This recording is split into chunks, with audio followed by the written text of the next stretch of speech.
Hello, welcome to the world of Learn with Nuzhat. खाए जाने वाली 10 चीज़ों की English.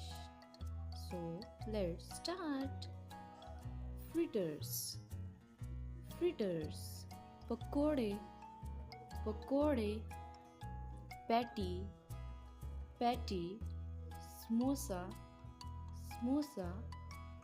Crisps were eaten, crisps were eaten.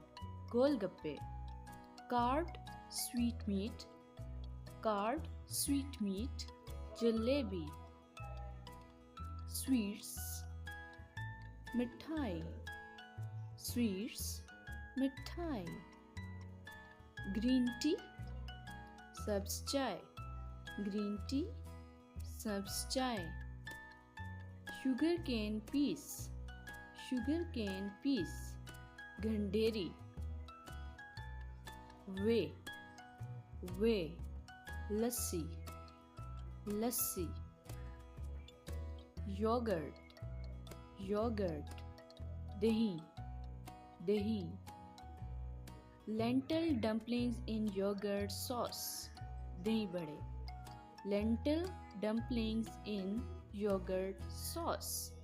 Dahibary. Thank you. Please like, share and subscribe to my channel. Allah Hafiz.